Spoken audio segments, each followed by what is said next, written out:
The days are shorter, but our to-do lists aren't. Power through busy days more easily and deliciously thanks to Factor's no prep, no mess meals. You can choose from 35 nutritious options every week. Get 50% off your first box plus free shipping with code 50SIL at factormeals.com/50SIL. The link is in the show notes.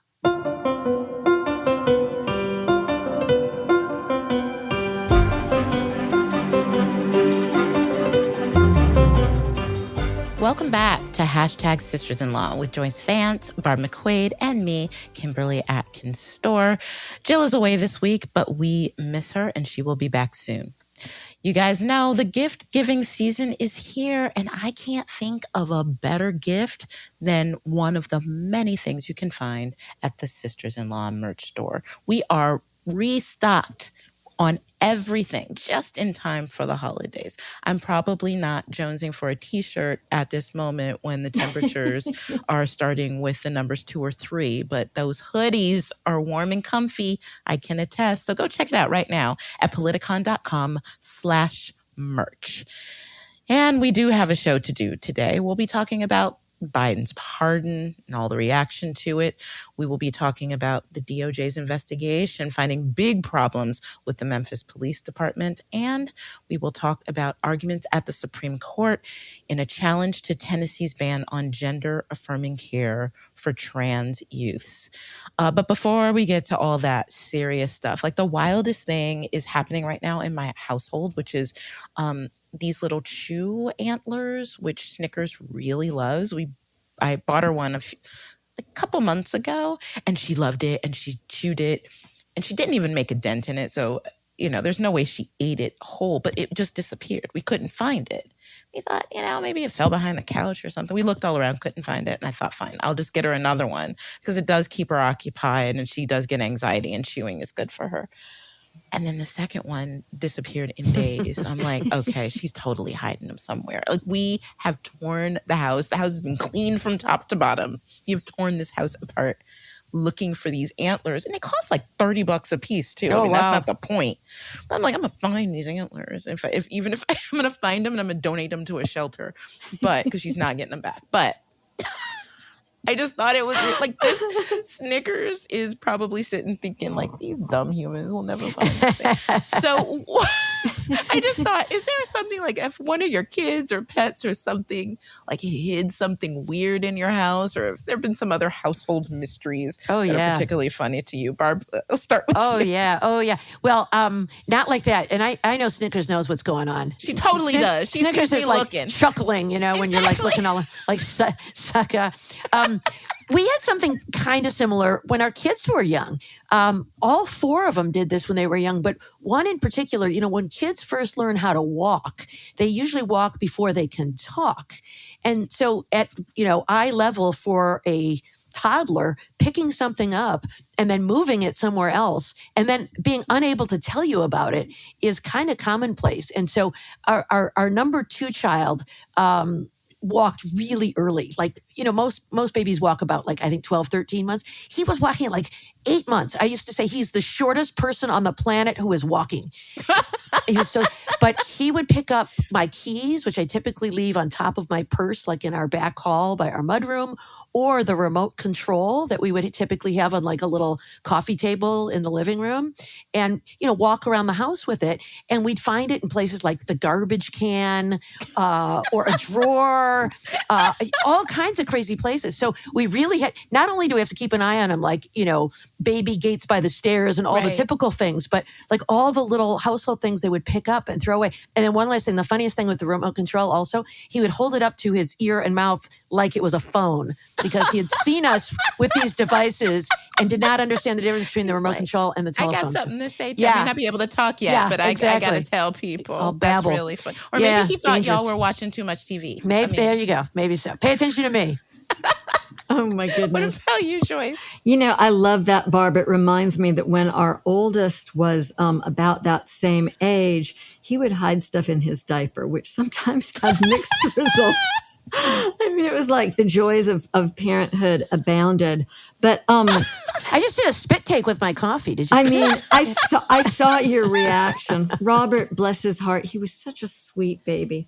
We don't really have people who hide stuff in our house, but my cat, Harry, my Maine Coon cat, who's now 18 years old, bless his heart, Harry used to be quite a hunter in his youth, and he would express his disapproval for Bob, who he apparently thought was not a good provider, by bringing me offerings of food. You know, he was like, Mom's looking a little bit skinny. I'll go out and catch her a little squirrel or whatever and bring it to her. And one time he brought a little chipmunk inside, but it was not dead. And he proudly laid it at my feet, and it began to run through the house. And you guys, I am such a great wife. As Bob began to chase it to try to catch it so he could take it back outside, instead of offering assistance, I pulled out my little iPhone. I think it was my very first iPhone, and videotaped Bob chasing the chipmunk through the house. And he's so pissed. By the end of it, he turns around and he looks at me and he's like, you could be helping. But I did not help. I videotaped. It's a family favorite. Oh my gosh. I'm sure you play it each year. Every year, honey.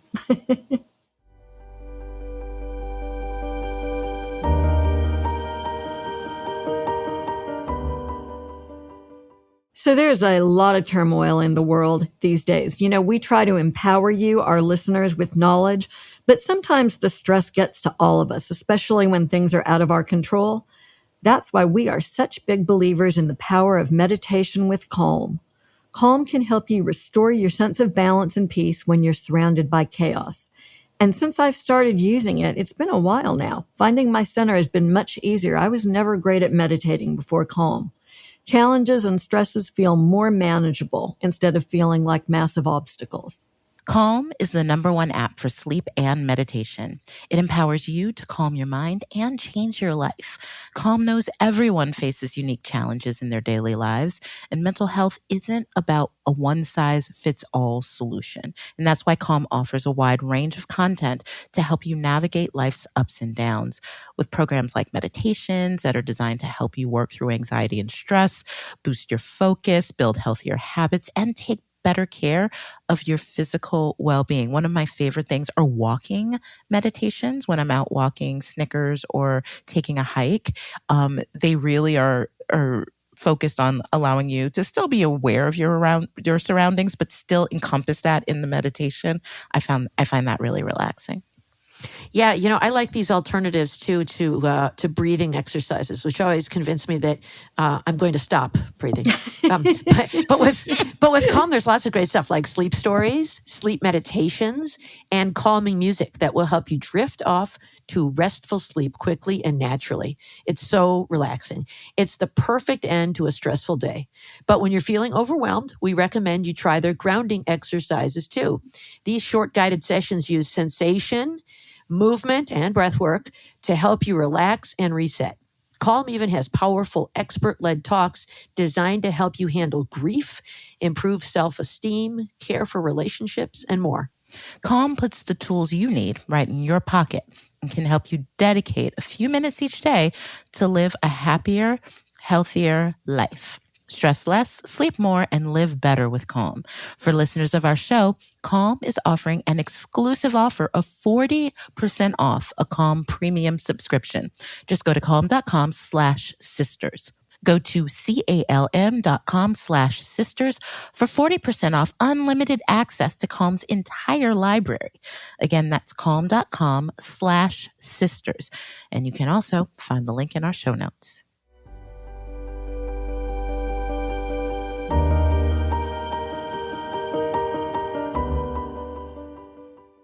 Well, he said he wouldn't, and then he did. On Sunday, President Joe Biden pardoned his son, Hunter Biden, who was scheduled to be sentenced this week in one of his criminal cases. First, Joyce, let me ask you, you wrote about this pardon in your Substack, Civil Discourse, this week, and you had some interesting views about these charges. Let's start there. Do you think that Hunter Biden was properly charged for the gun crimes and the tax crimes with which he was charged? Yeah, so I don't. That has been my considered opinion since he was first charged. I do not think Hunter Biden would have been charged with these crimes if his name was John Smith, right? And it's pretty easy to understand. So there are the two charges, the gun charge and the tax charge. The gun charge actually comes from a statute that federal prosecutors use all the time. It's a time that criminalizes possession of firearms by certain categories of people. And the one that we use it for is people with a prior felony conviction. It's sometimes used for people who don't have legal immigration status, who are found in possession of firearms. Hunter Biden, though, was charged under the provision for people who are addicted to or who use illegal drugs and possess a firearm. Pretty easy to understand why prosecutors don't charge this very often. Something like 10% of the population acknowledges struggling with addiction. Lots of people have guns. So, you'd be using all the resources of the Justice Department to go after people who present little, if any, threat to their communities. I mean, we can talk about guns, but there is a Second Amendment in this country.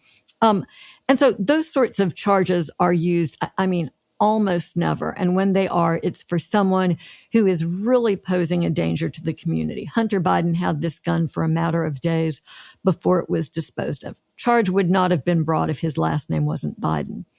The tax charge is a little bit closer. This is a criminal charge for someone who didn't pay their taxes. But Hunter Biden in this situation did pay his back taxes, and he paid penalties and fines. And almost always in that situation, a person who goes ahead and makes that payment when they're confronted is let off with those civil and administrative penalties. They are not inconsiderable, right? He had to really, I think, go back and pay everything he owed, and then a great deal, including interest. And so it's unusual to see someone charged in this situation. Typically, the justice system says that they have made compense when they pay what they owe. They're no longer defrauding the public. I think all in, the president was correct when he said this case was brought in an effort to break my son. Yeah, and I agree with you, Joyce. And let me chime in on that a little bit. You mentioned in the first instance about the gun charge being used only when you perceive someone to be dangerous. In my 20 years as a prosecutor, I recall using that charge exactly one time, and it was against someone we believe was very dangerous and was planning to commit a mass shooting. But we did have evidence that he had possessed a gun while using illegal drugs, and so we had a charge that we could use to arrest him and then get him into the criminal justice system, get him mentally evaluated for competency, and get him the help, treatment, intervention, whatever it was we needed to protect the public. So it was a tool, and sometimes that strategy is called the Al Capone theory of prosecution. I'm going to use whatever charge I have to protect the public, just as Al Capone was convicted of tax charges because it was difficult to prove that he had been involved in these gangland murders and kidnappings and other kinds of things. And same with regard to the tax charges. And I know, for our listeners, people might say, well, was he guilty or was he not guilty? He's guilty. He was convicted by a jury, and he entered a guilty plea to the tax case. But the point you're making, and the point I agree with, is that most times prosecutors are not going to use their scarce resources to go after such a low priority case. In my former office, we had the resources to bring about 1,000 cases a year. And for every case we took, that meant there's some other case we're not going to take. And so as a result, we had something we referred to as prosecution guidelines. And we said, ordinarily, before we're going to take a case, it has to meet this certain threshold, or it has to be this kind of crime. And all of the agencies we worked with knew what our thresholds were. And so they knew we weren't going to take these kinds of cases. So they didn't investigate them in the first place. I do want to say one other thing, if you will indulge me, and that is I am hearing this argument that judges already found that this wasn't selective prosecution or vindictive prosecution. Therefore, Joyce, you're wrong when you say he was targeted for political reasons. I would say those are apples and oranges, because selective prosecution and vindictive prosecution are different from what we're talking about, which is an inappropriate exercise of discretion. Selective prosecution means I treated you differently from other people who are similarly situated. Now, can you find other cases where people were charged with this? Yes. And so he's going to fail there. Vindictive prosecution means I charged you only to retaliate against your exercise of some known legal right, like you took an appeal and your sentencing got reversed. And so now you're back in court. And this time I'm going to seek a more serious sentence against you to get back at you and retaliate for your exercising your legal right. That didn't happen here either. And so those motions were properly denied. But that doesn't mean that these charges were charged in the way anyone else would have been charged. So that's my view. What do you think about that selective versus vindictive prosecution point, Joyce? Yeah, I mean, I think it's a good one. I might be a little bit more aggressive than you on this one. I think I would have been willing, had there been convictions, and had there been a normal administration about to come into power so that these cases went forward, I probably would have appealed on the selective prosecution theory. I don't think that Hunter Biden's lawyers were given access and discovery that they needed to make out those potential claims. And I think that there was a lot of indicia that that was the case. But leaving that aside for a minute, I agree with the apples to oranges point. I mean, these are legal defenses that have to be proven to a very high standard. That's not what this is about. This is about a common sense assessment that we can make from looking at the incredible laser beam focus on, it was Hunter Biden, Hunter Biden, Hunter Biden for months on Capitol Hill and in the news and in this guilty plea agreement that fell apart. And, it was really amazing how as soon as Joe Biden was no longer the nominee, all of a sudden it was like Hunter Biden's screen just disappeared. Who's Hunter Biden? Yeah. So interesting. Well, Kim, let me ask you about this particular pardon because it sweeps far more broadly than just the gun and tax cases that we've been talking about. Not since Watergate have we seen such a broad pardon. Where is Jill Wine-Banks when you need her? Right. No kidding. But tell us about this pardon and your view as to whether this is an overreach by Joe Biden. Yeah, so this, unlike how it's been made to seem on social media, this is actually a complex, complicated case in which there are big pros and cons on each side, I think, Yes, it's broader because I think the issue is, the concern is that Republicans have proven a propensity to use Hunter Biden as a whipping boy and that he wants to protect him and his family from that on an ongoing basis. This is an effort to get Republicans to leave him alone, I think. But this is really complicated stuff, right? I mean, I struggle with this pardon because I have been spending the better part of my career, particularly as a lawyer and also as a journalist, trying to support and protect the rule of law and the idea that laws apply to everyone. And Hunter Biden pleaded guilty to one of these charges and was found guilty on another. And laws should matter. And I think just wiping them clean in this way, especially when it's somebody who, yes, he was, I echo everything that Joyce said. She's absolutely right. This prosecution would not have been brought but for the fact that he's Hunter Biden. But he also gets this benefit because he's Hunter Biden, right? And so that's why, for me, and I get it, this is complicated. The president wants to protect his son. He wants to keep Donald Trump from prosecuting political enemies or other people that he wants to go after. But at the same time, he did say that he wouldn't. And in that point, he was making a rule of law point then. So for him to back down after this loss, I just don't know that the president took enough time to explain clearly to the American people his reasoning for it and why he still believes in the rule of law, but that this is an exception. And I think when that happens, things get cloudy in a way that we can't afford in this moment in time for our rule of law. So I think where I sort of settled is that, Hunter Biden is now taken care of. What I would love to see from the president is him using his clemency power for good in other ways, which includes people who are facing harsh punishments that don't fit their crimes, people for whom it would be a great tool in them after they've paid their price for their crimes to reestablish their lives, people who don't have high name recognition like Hunter Biden. If Joe Biden in these final weeks of his presidency uses that power for them, that's important. And that would be a great example of the criminal justice power of clemency. But I'm really torn on, I understand why he did it, but I still worry that it makes it harder for me and us to sit here and talk about how important the rule of law is. So can I just say that I agree with what you said? I just want to put one little asterisk at the top for people who may not be as familiar with the pardon power as we are, which is just this minor gloss. What Joe Biden did was within the law. The Constitution expressly gives him the ability to pardon people. I think it's Totally just important to note, whether or not we think it was a good exercise of that power, he was well within his power. The point I was making is you not make are really smart. the law as opposed as it applies to Joe Biden's ability to do this. Of course, presidents have broad pardon power. I meant the fact that Hunter Biden, even if this was a selective prosecution, he committed these crimes. Yes, most people don't get treated this way when they do commit these crimes. But there was a crime that got committed. Usually for clemency, people have to express contrition and say that they did.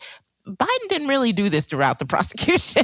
He contested it. He didn't. Yeah. And it doesn't necessarily meet those, they have to do their time. They have to express contrition and say, those things didn't happen here. And that's why I said, I wish Joe Biden had done a better job explaining it. Yeah, absolutely. Because those principles are important. And that's what makes me wary, because I think a lot of people are taking this pardon to say, well, heck yeah, if Trump doesn't follow the rules, we shouldn't either. And I don't believe that. Yeah, I think both legally and as a matter of, judgment, it was the right call, and I think and the sweeping nature of it, because we've got a president coming in who has pledged to go after his political enemies. Yep. And how better to get back at Joe Biden than to go after Hunter Biden? And the reason for the breadth, I think, goes back from 2014 to 2024 is, all of that investigation before Congress and by the special counsel about Hunter Biden's conduct with the Burisma board in Ukraine and China and all this. Now, they found nothing. They found no evidence, despite very vigorous investigations. And so I don't think there's any there. But, a prosecutor could make Hunter Biden's life miserable just by investigating him. So I think that's why Joe Biden thought it was important to do this. But the one thing I really don't like, and here's where I think I agree with you, is for months he said he wouldn't do it. Yeah. No.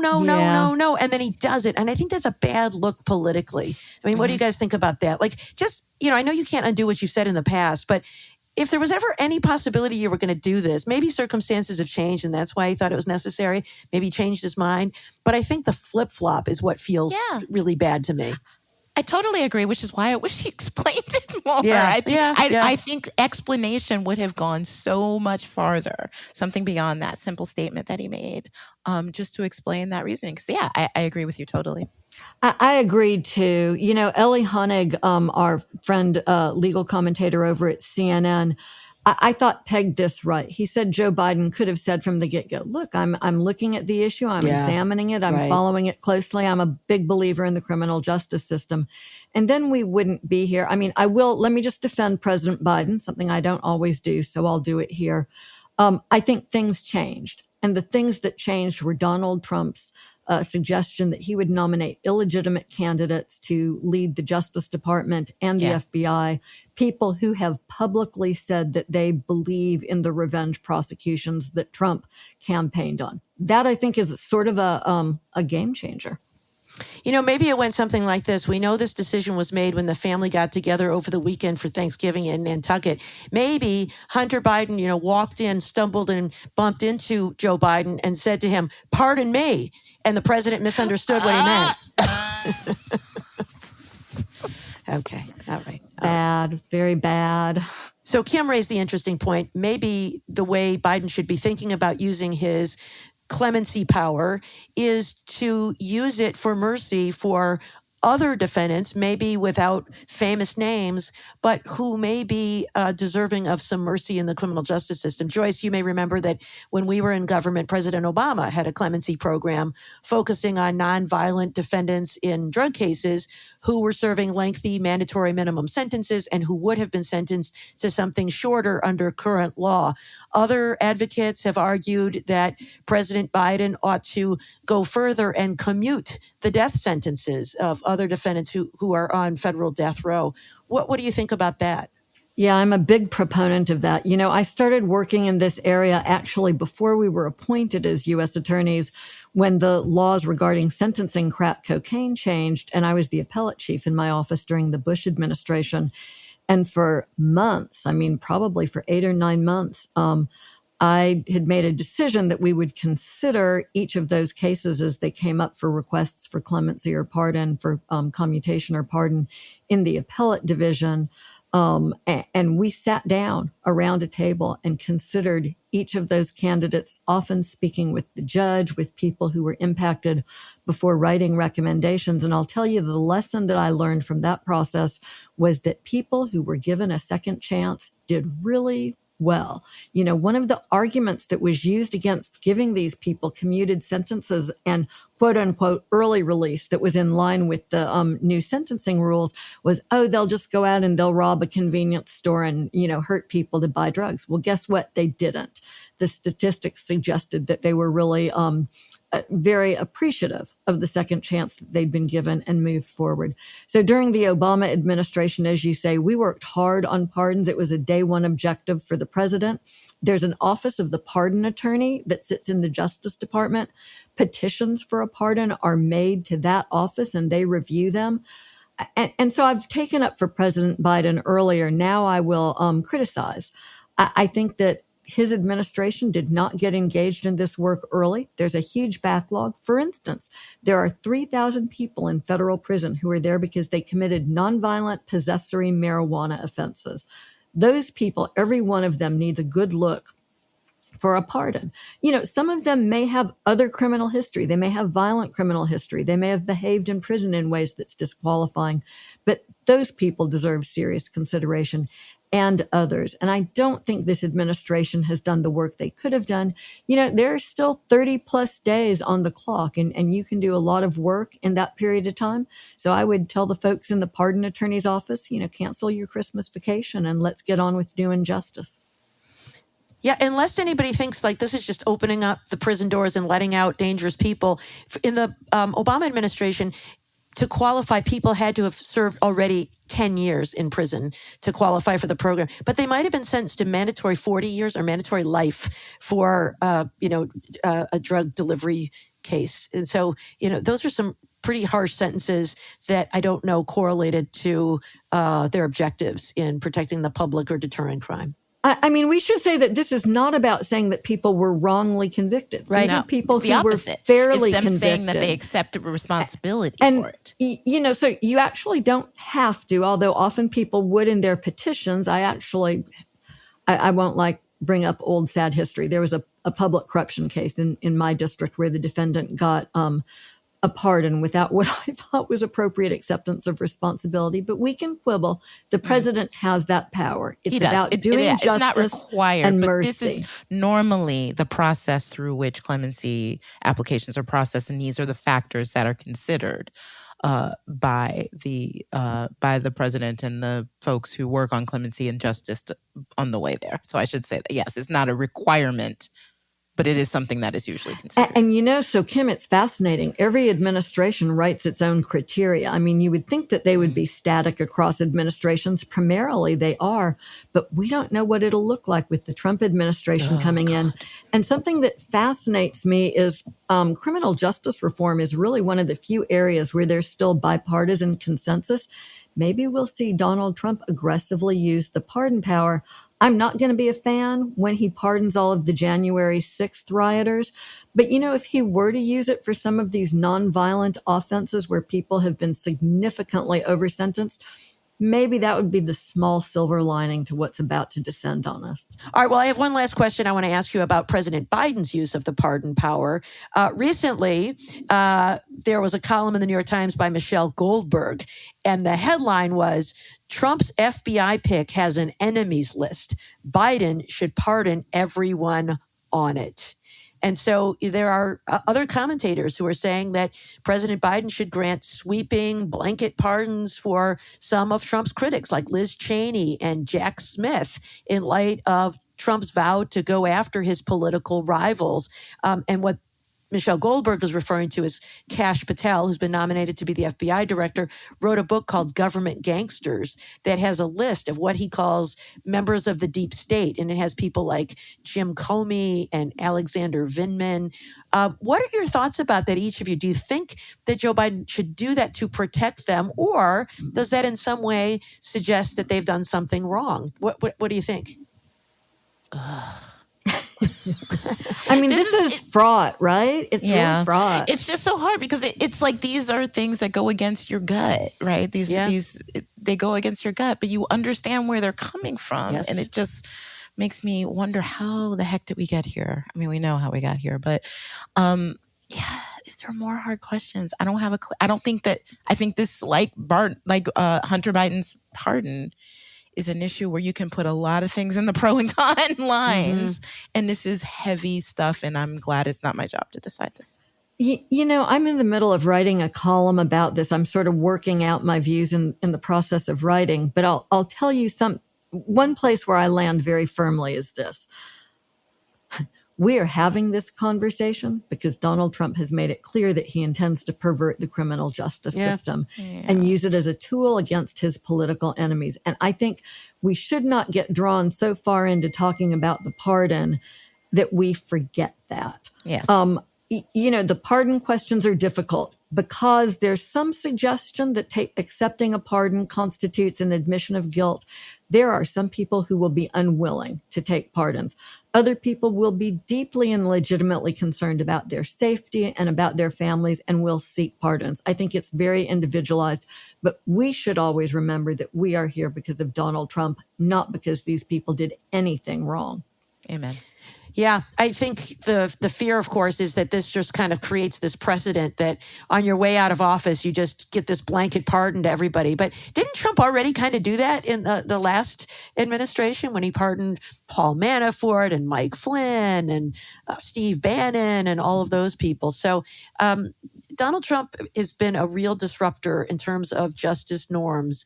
And I think when you're trying to navigate that kind of reality, it sometimes causes, it may call for different types of decisions than we've had before.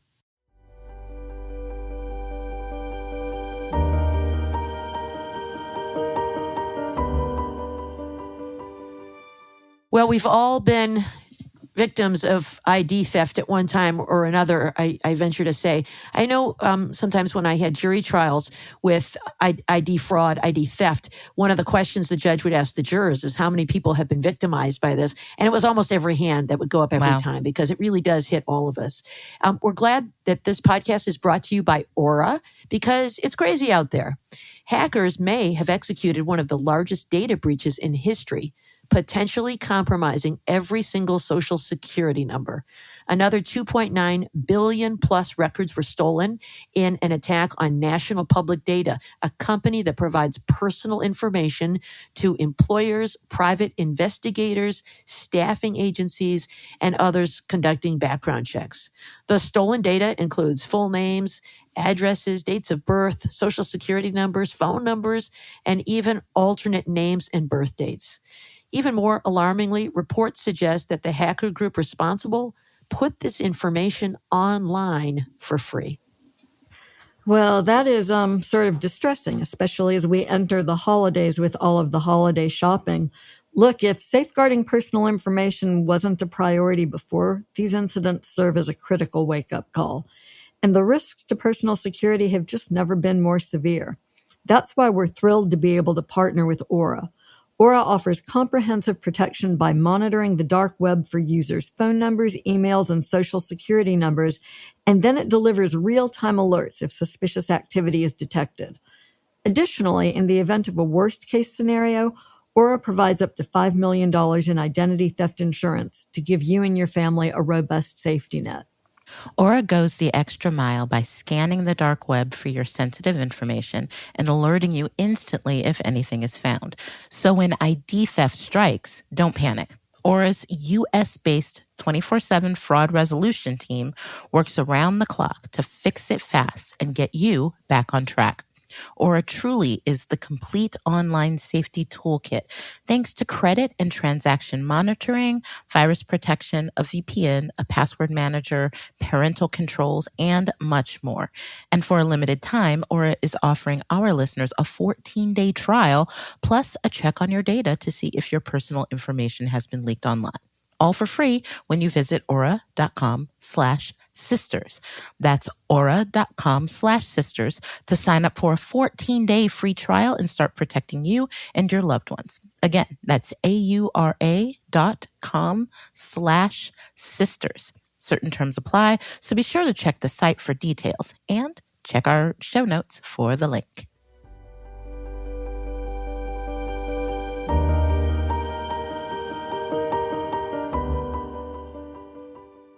Well, we've previously talked about the horrific beating death of Tyre Nichols during a traffic stop in Memphis last year. Now, the Justice Department has completed an investigation and has revealed deep systemic problems within the Memphis Police Department, far beyond the Nichols case. According to the report it released this week, the Memphis Police Department has used excessive force at a disproportionately high rate with Black people. So, Barb, this comes after a 6-month investigation that was started as a result of Nichols' awful death.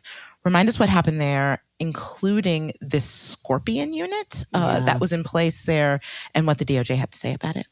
Yeah, well, you may remember this was in the summer of 2023. Tyre Nichols was stopped in a traffic stop.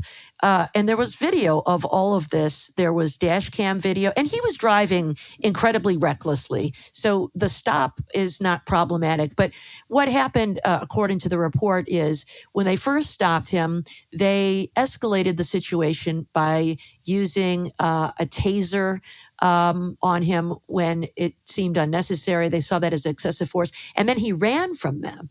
And when he ran, they chased him down. And not only did they use sufficient force to capture him, apprehend him, which they're allowed to do, they used excessive force to punish him. They kicked him. They punched him. And then when he was, asking for his mother and needed help, we saw officers on camera just sort of milling around without rendering help to him. And he died 3 days later. And so, This led to this investigation and this finding that the Memphis Police Department uses excessive force and discriminates against Black people. And in particular, as you asked about this Scorpion unit, when I read about this unit, I thought, how could people not know what a bad idea this is? What could possibly go wrong?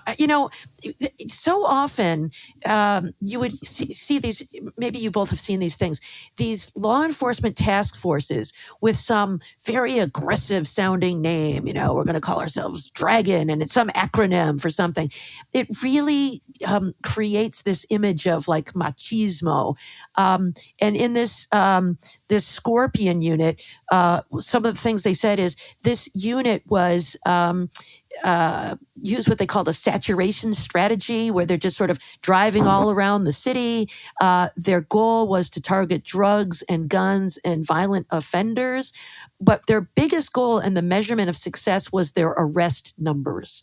So the statistics were, how many people did you arrest? Not necessarily how much did you reduce crime.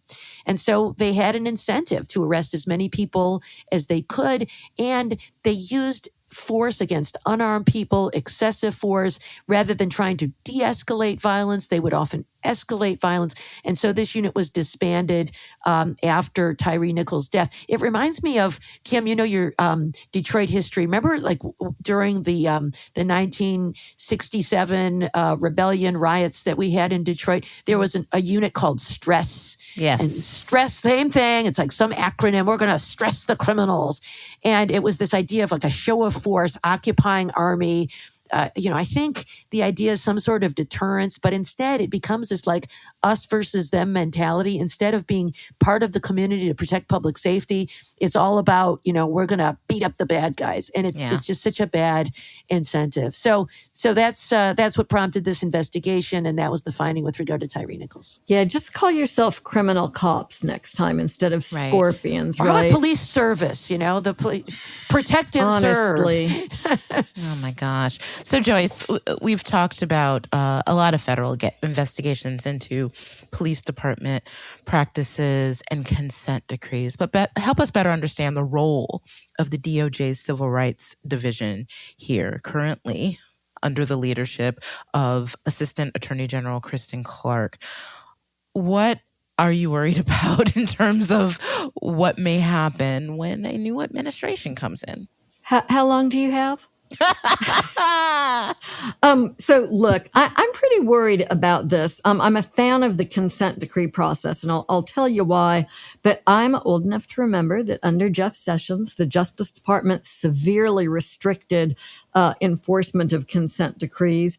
And if the new administration takes that same view, it means departments with substantial patterns and practices of discrimination will go unchecked. One of the big, largely unspoken reasons that the Civil Rights Division uses consent decrees is it's sort of like a reminder to everybody, hey, we're here and we may not have the resources to do this in every police department across the country, but you'd best watch yourself and check yourself, because if not, DOJ does have a profile here and we will come after you. And look, go ahead, Kim. Well, I was going to say, and it's important to say that a lot of these cities, it's called a consent decree. Like they will realize like, oh man, there's a problem here. And they often welcome this review and the recommendations as to how to make their police departments better. This isn't a punishment. It's a reform effort. I mean, it isn't. Well, it is and it isn't. But I mean, I think that's a good point. And it's interesting when you know that, for instance, some of the cities that have had consent decrees, it's not all Ferguson, Missouri. It's Seattle, right? Which is not a place that we think of as a bastion of hate. Right. But their department had a consent decree. And so what happens is, in cases where the department can prove a pattern or practice of illegal conduct by a local or state agency, DOJ encourages the operative verb here, the jurisdiction to enter into a formal agreement known as a civil consent decree. We just call them consent decrees. And it's actually entered as a court order and overseen by a judge. And it means that the jurisdiction has agreed to improve its practices. Right. DOJ often will offer technical support or other financial resources to help the department improve. And so this insurance of independent judicial review and the approval for the decree means that the department really has to uphold its obligation to fix the problems. If necessary, the consent decrees allow for prompt remedial measures if the department breaches. And so the amazing thing about this, right, is because this is a civil standard, it is difficult to prove a criminal case, even in a blatant, what I would call a blatant homicide, like the death of Mr. Nichols. Civil standard when you sue a department for these pattern and practice issues. And that means that by and large, state and local law enforcement, when they're encountered with this situation, they will go ahead and enter the consent decree, because otherwise they're going to lose in court. It's going to be expensive. It's going to be embarrassing.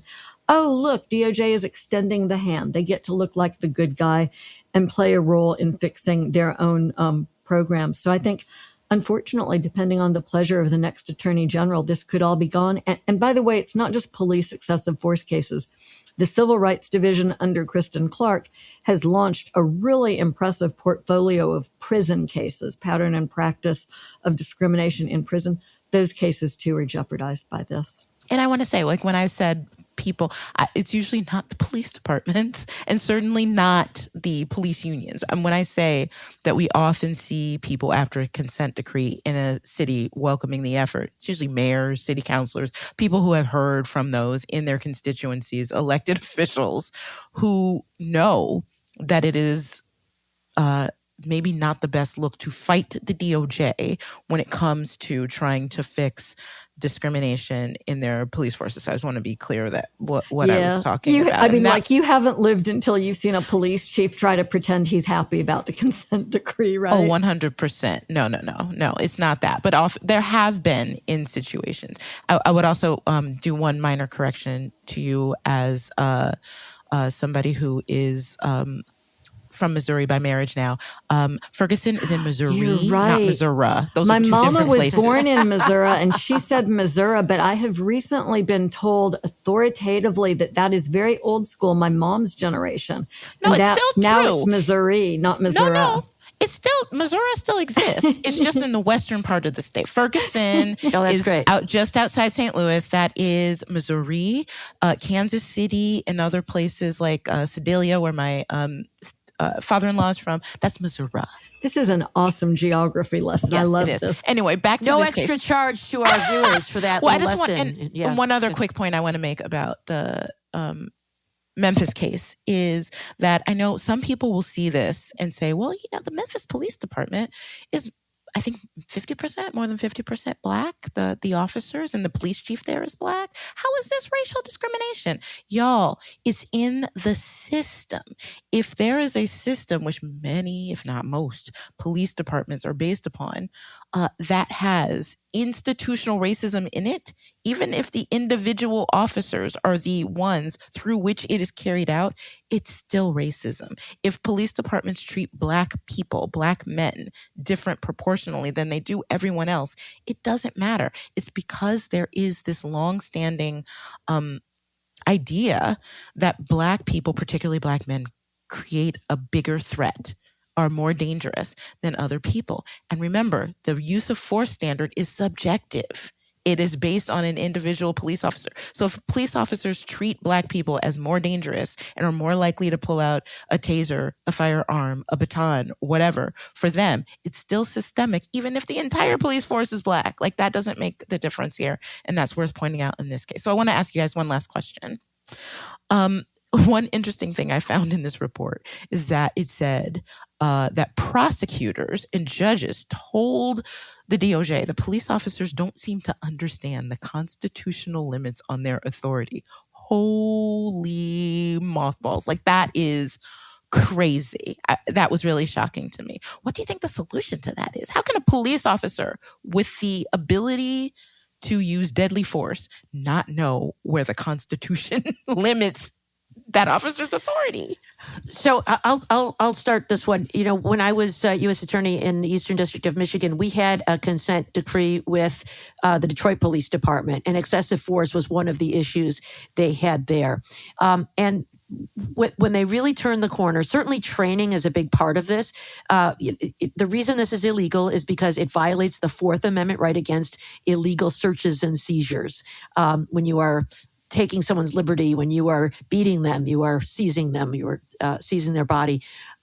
So training is certainly part of it so that people understand how much force you can use. And typically you're allowed to use one level of force more than the suspect is using. But if a suspect is just engaging in verbal abuse, that's different from somebody who is posing a threat to yourself or to the public. But I think the biggest thing that I saw, what really made a difference, was leadership. When there was a police chief who cared about reform, they were able to get it done. There is a county sheriff I've worked with named Jerry Clayton, sheriff of Washtenaw County, where Ann Arbor is. And he had a great phrase. He said, culture eats policy for breakfast. And so you could have policies and you could have training, but it was really all about culture and having a good leader who expressed that culture, walked the walk, and made sure people understood we're not out there to bust heads. We are out there to keep the peace. And so de-escalation is the way we should approach our jobs, not immediate escalation with use of force. So, they must teach police chiefs at training to say that culture eats breakfast for lunch every day. Because my chief, who I adored, A.C. Roper, used to say that too. And I have the same response, Kim. I mean, I think this training is required, right? Barb, I forget what it is. Is it 4 months for a person to become an agent at Quantico, to become an FBI agent? I mean, training is short. In many police departments, officers are underpaid and need only have a high school education in order to get the job. So training does matter, right? Explaining constitutional principles is important, but it's culture and it has to be top down. If the people at the top of the organization are just doing it in a routine check the box way, then you've got problems. It has to be a day in and day out commitment to a culture of service and an understanding that police officers' job is to protect the civil rights, even of people when they're in an uncomfortable situation. That's something that has really been permitted to evaporate in law enforcement. And I'm not being critical here because I get that police officers have difficult and dangerous jobs, but they have to do that job in a way that serves the Constitution and people. And perhaps a big part of that is valuing their service and making sure that they have decent jobs with a decent paycheck.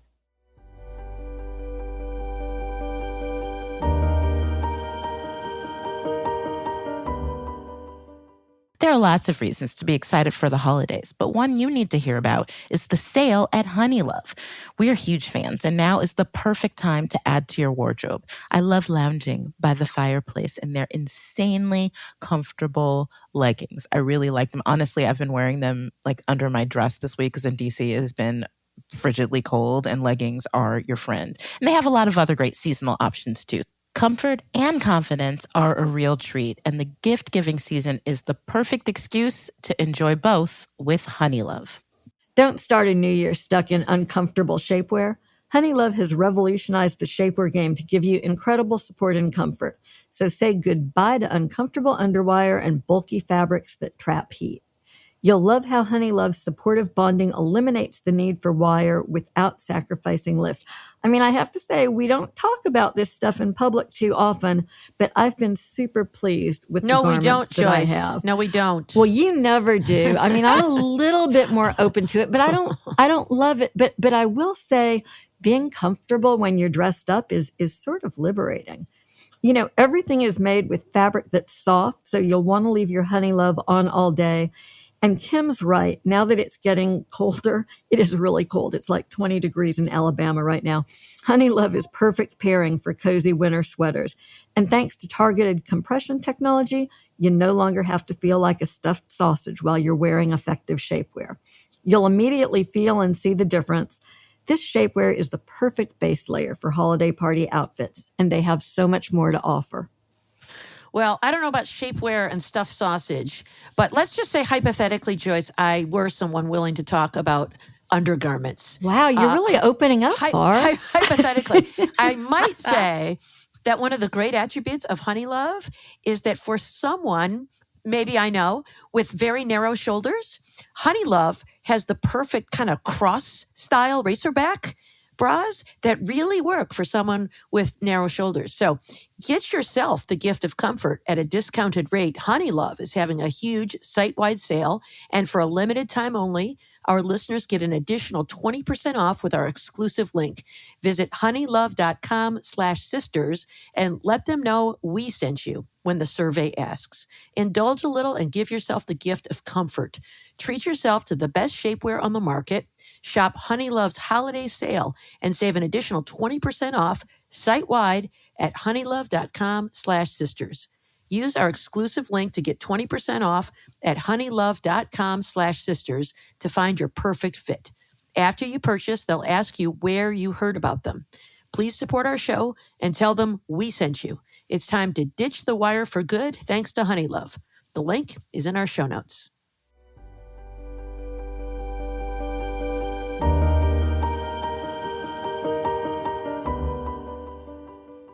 So y'all, we are back to Supreme Court season. And on Wednesday, the Supreme Court heard oral argument in Scrimeti, a case about access to medical treatment for transgender people.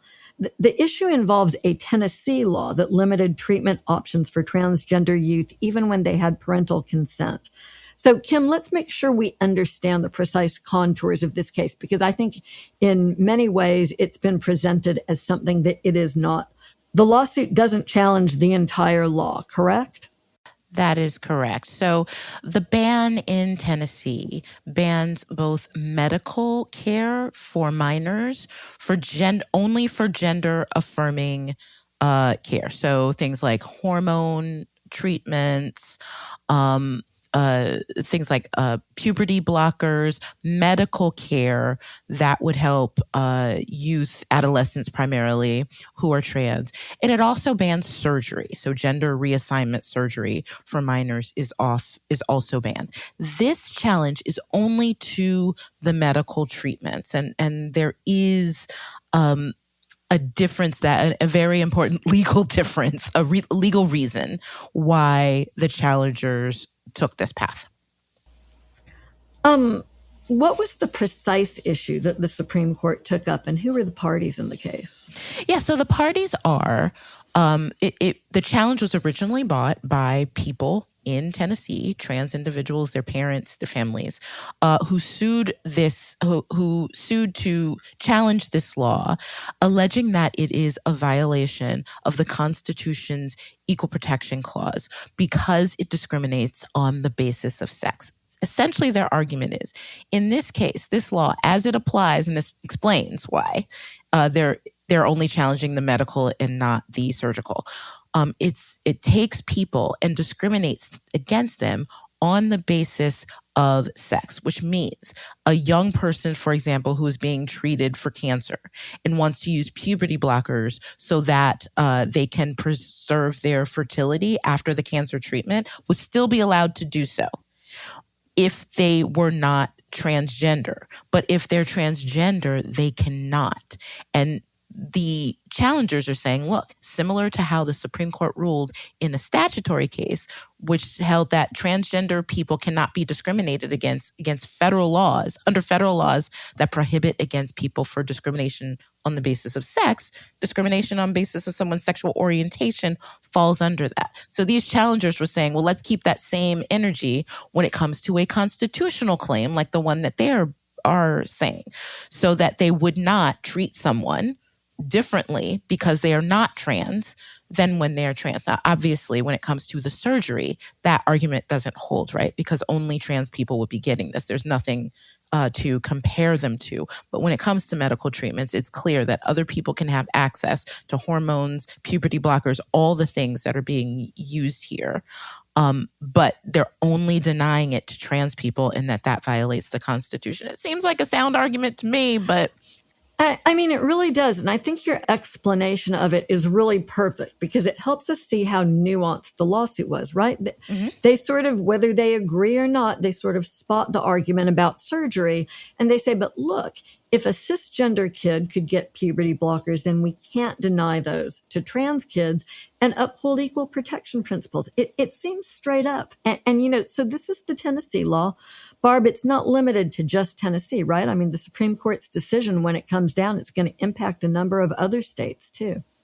Yeah, I think there are something like 26 states that have laws prohibiting transgender medical care. And so if the Supreme Court is to say, hands off, there is no constitutional right to this, each state gets to decide its policy and its laws on these things, then that means all of those 26 states will be able to enjoy that same protection. And I think we could even see other states who didn't know what the status was or who are watching decide that they too want to have these kinds of laws. So I think it's going to apply to Tennessee, to the 26 states involved, and maybe, you know, we start to see some others decide to be more aggressive in this area once the lay of the land becomes a little bit clearer. Yeah, so Kim, let's talk about the lay of the land. I mean, we both listened to the argument and we've both suggested that it made a lot of sense, the government's argument. But based on the argument itself and what you heard from all of the justices, not naming any names, but Sam Alito, how do you expect this case is going to come out? Yeah, I expect that this law will be upheld. I think it'll either be 6-3 or maybe 5-1-3 with Amy Coney Barrett doing some sort of concurrence dissent type of thing that she tends to do.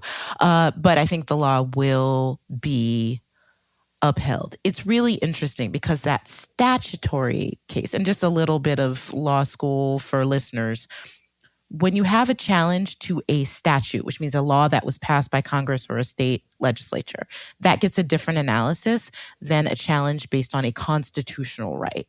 So there was a case called Bostock, which we've talked about, in which the Supreme Court, in an opinion written by Justice Neil Gorsuch, said that Title VII, the federal law, a statute that prohibits discrimination in the workplace based on gender, also applies to LGBTQ folks if you're discriminating against them because they're LGBTQ. Because essentially, if somebody who, let's say you have a person who is treated differently than another person, and the only difference is their gender identity, that is gender, right?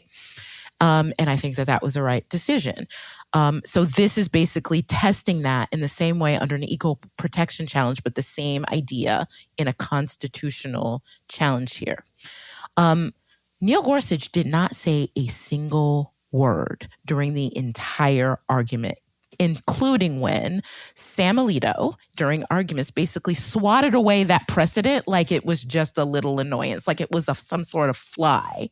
And Gorsuch, I think if there was an argument to be made saying, well, no, let's consider a little bit more how this statute might, how this decision based on a statute might apply in this case, at least the rationale, that would have been the time to do it. His silence to me spoke volumes that that isn't where his head is at. Also, I mean, one of the things that happened during this argument, and you guys, it's on the Supreme Court's website if you want to listen to it yourselves, but really the most important thing that, say, Justice Brett Kavanaugh seemed to want to clarify is just like, no matter how this case comes out, we'll still be able to ban trans kids from playing sports in school, right? Like, yeah.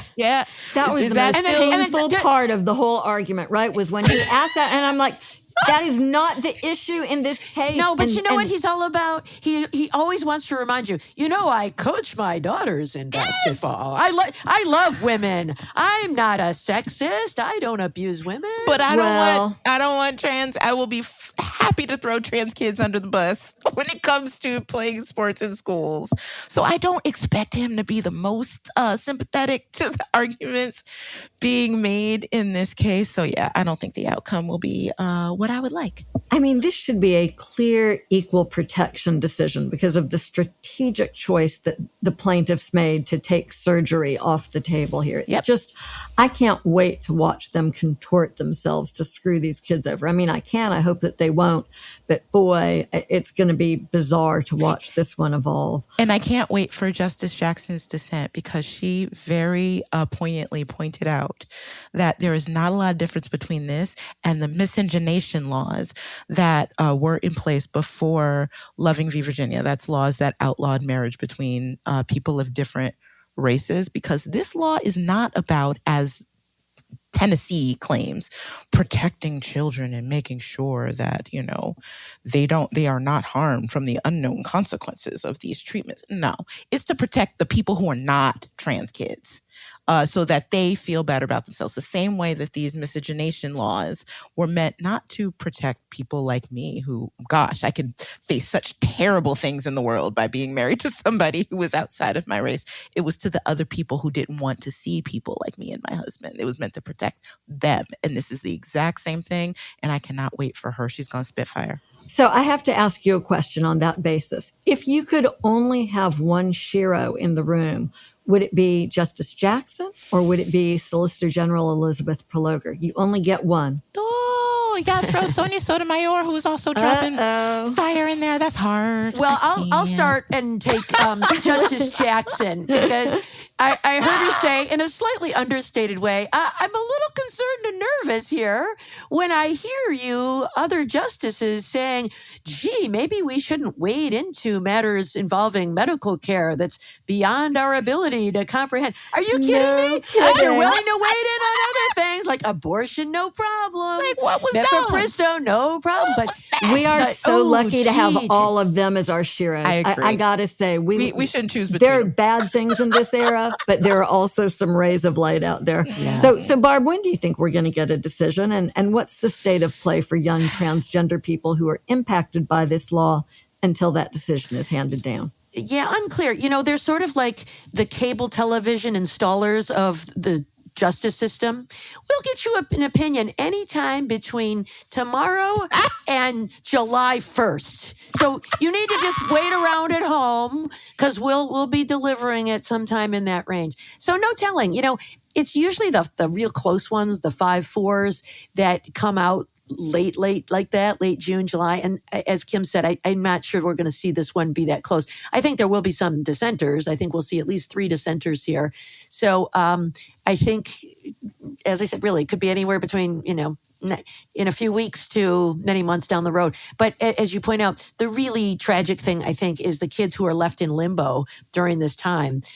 We don't know how they're going to decide. Meanwhile, if you're a family living in Tennessee or any one of these other 26 states where this care is banned, what are you thinking about, right? I mean, what do you do? How do you care for your child in a way that makes most sense within your family and within your doctor's care? Because now you don't get to make those decisions anymore. The state gets to tell you what you can and can't do. Right. And so I think if you're in one of those states, you need to prepare yourself that this could be a ban that sticks. And if you're in a state where they don't already have such a law, but might be inclined to pass one, you too might be in danger. So, these are hard decisions. Like, should we move? Should we move our family? Should we go out of state to get this care? These are really just awful choices to force families to make.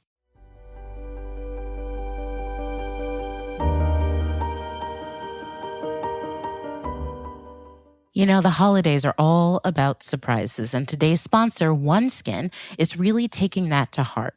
As the first company to target skin aging at the cellular level, OneSkin wants to give you the gift of healthy aging for free. Throughout December, you'll get a free travel-sized product valued at up to $42 with every order. That's $125 or more.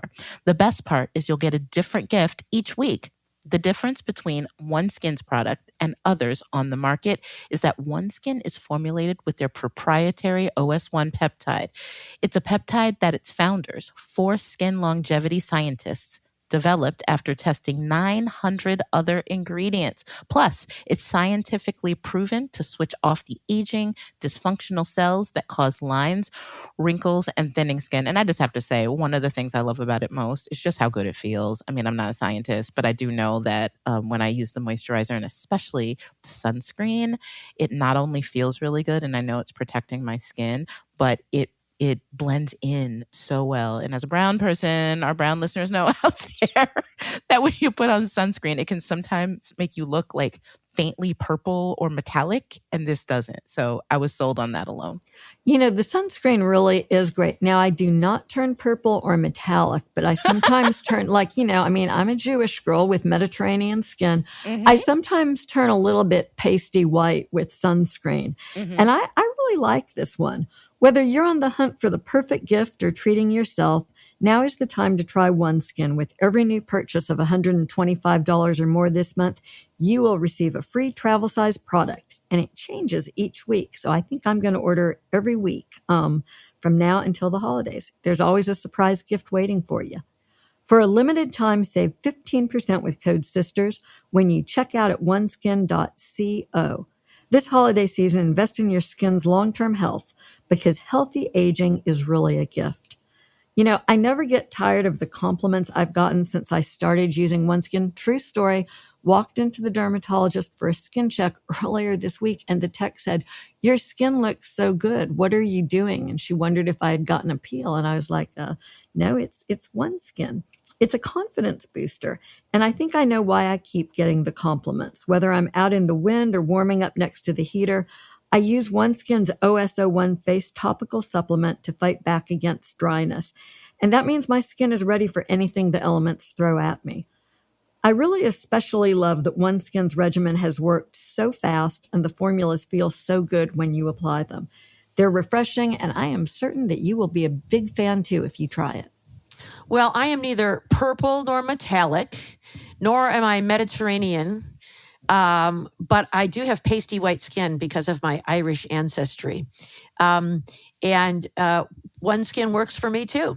It was founded and led by an all-woman team of skin longevity scientists. OneSkin is redefining the aging process with their proprietary OS01 peptide, the first ingredient proven to help skin look, feel, and behave like its younger self. Get 15% off with code SISTERS at oneskin.co. That's 15% off oneskin.co with code SISTERS. After you purchase, they'll ask you where you heard about them. Please support our show and tell them we sent you. Invest in the health and longevity of your skin with OneSkin. Your future self will thank you. You can find the link in the show notes.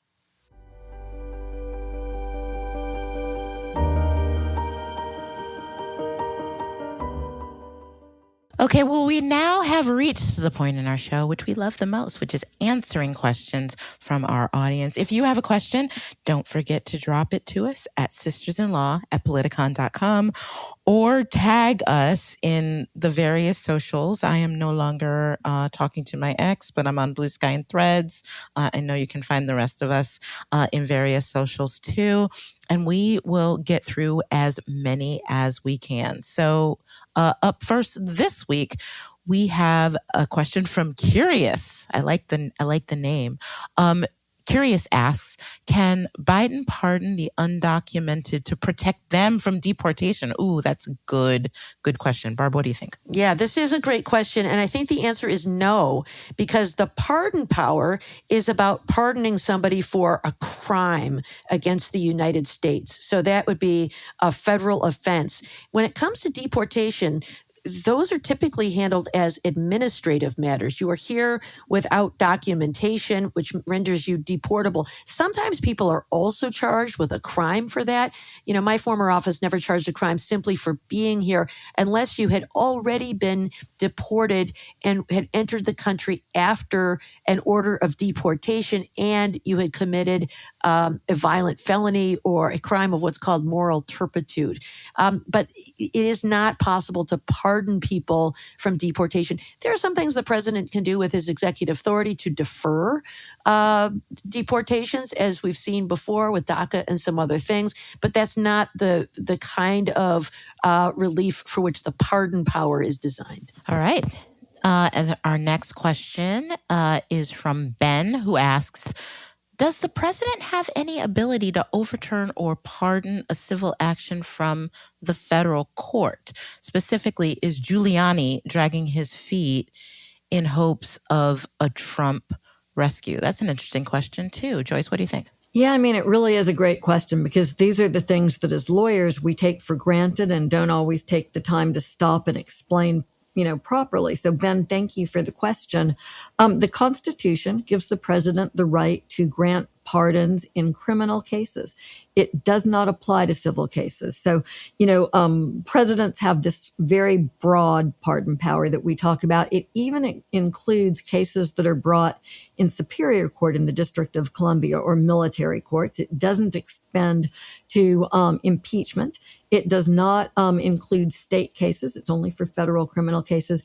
And it is not for civil cases any place. So Giuliani, if he is waiting for a civil pardon from Trump, has sort of lost his path. Maybe he has already done that anyhow, but he won't be finding any support from that quarter in regard to Shamos and Ruby Freeman's very well-deserved judgment against him. And our final question comes from Steve, who asks, I learned in high school civics class that the Constitution says all revenue bills have to originate in the House. Does that include tariffs? Well, first of all, Steve, I love your civic education nerdiness that warms my little nerdy heart.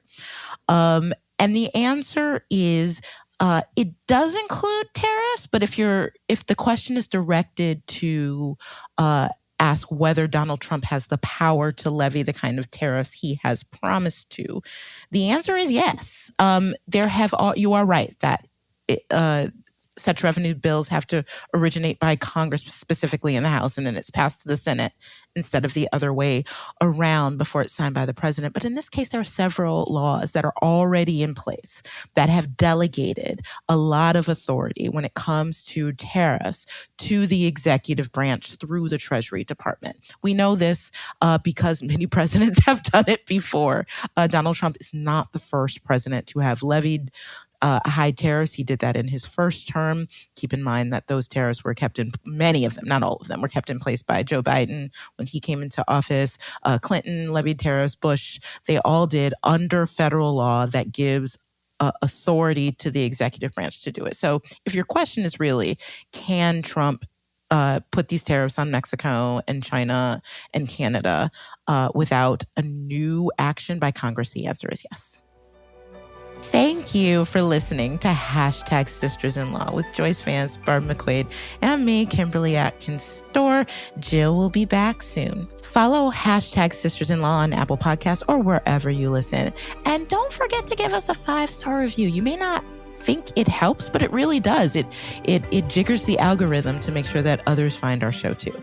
And definitely show some love to this week's sponsors, Factor, Calm, Aura, HoneyLove, and OneSkin. Their links are all in the show notes, and they are the reason we are able to bring you this podcast every week. So we really want you to support them. We will see you next week with yet another episode of Hashtag Sisters-in-Law. He doesn't like surprises or his birthday, so this will be awesome. So by all really means, sounds like my husband.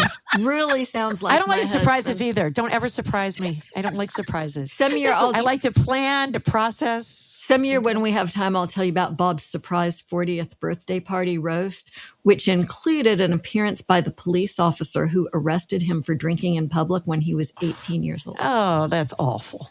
Oh, it was awesome. Awful. He shook everybody's hand on the way in the door. We blew up the arrest report. It was outstanding. Joyce. Awful. He was a week away from retiring when I tracked him down and found him.